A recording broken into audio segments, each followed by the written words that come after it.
पर अमीश जी, मेरी वाइफ तो कभी इस वाले फ्लैट में तो रही नहीं, वो उस पर रेजिडेंस ऑर्डर कैसे ले लेगी? जब भी मैं क्लाइंट्स के साथ डिस्कशंस करता हूँ अबाउट देयर मैट्रिमोनियल डिस्प्यूट्स, ये काफ़ी बार सवाल उठ के आता है कि जी मैंने इन्वेस्टमेंट की प्रॉपर्टी ली, या अंडर कंस्ट्रक्शन प्रॉपर्टी थी, अभी अभी रिसेंटली कंप्लीट हुई है, या फिर मैंने खरीदी, हम रहते हैं अब्रॉड पर हम कभी इधर रहे नहीं, या फिर मैंने खरीदी बट ये खाली पड़ा हुआ है, पोजेशन लेने के बाद बस ताला लगा हुआ है।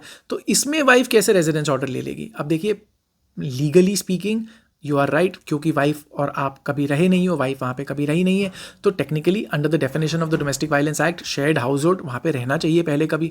तो कैसे फिर वाइफ जो है क्लेम कर सकती है? तो लीगली वो अगर सच बताए हर चीज़ में तो वो क्लेम नहीं कर सकती। पर हमने ये हज़ारों बार होते हुए देखा है कि wife as a matter of legal strategy, as part of legal strategy, वो ताला तोड़ती है, अंदर घुसती है, फिर अपना डीवी एक्ट केस के अंदर बोलती है मैं तो यहाँ पे पहले XYZ टाइम रहती थी और मैं तो अभी भी रह रही हूँ, तो मुझको इस घर से निकाला ना जाए।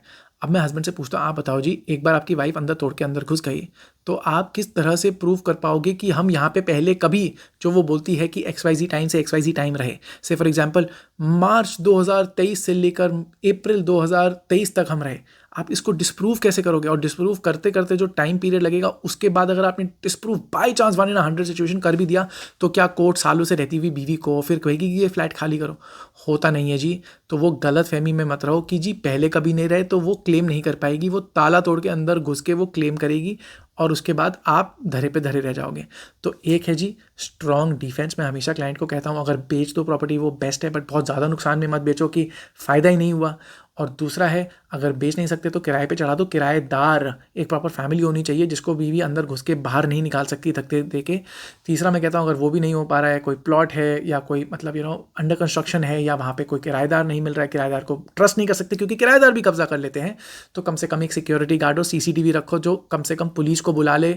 आपको पता ही नहीं कि कितने दिन पहले आपकी वाइफ ताला तोड़ के अपने घर वालों को घुसा चुकी है। कम से कम इन सिचुएशंस को अवॉइड करा करो, क्योंकि अगर एक बार घर पे कब्जा कर लिया, कई बार ऐसा होता है कि वाइफ के पास और कोई पॉसिबिलिटी नहीं थी आपको तंग करने के लिए, क्योंकि वो मे बी कमाती है। पुलिस केसेस में आजकल ज़्यादा हस्बैंड अरेस्ट नहीं होते हैं, पर यहाँ पे घर पे कब्जा कर लिया तो वो एक बड़ा लेवरेज बन जाता है। तो इसलिए मैं बहुत सारे क्लाइंट्स को बोलता हूँ कि इसको आप प्लीज़ नज़रअंदाज मत करो कि अगर घर खाली पड़ा है तो जी कुछ नहीं होने वाला, क्योंकि जी खाली घर पे भी हमने बहुत हज़ारों केसेस के अंदर वाइफ की तरफ से पति के घर पे कब्जे होते हुए देखे हैं। आप कोई डायलॉग मारे मम्मी के नाम पे कर दो, फॉर गॉड सेक, फिर पुरानी मेरी वीडियोस देख लो कि ये चीज़ क्यों नहीं चलती।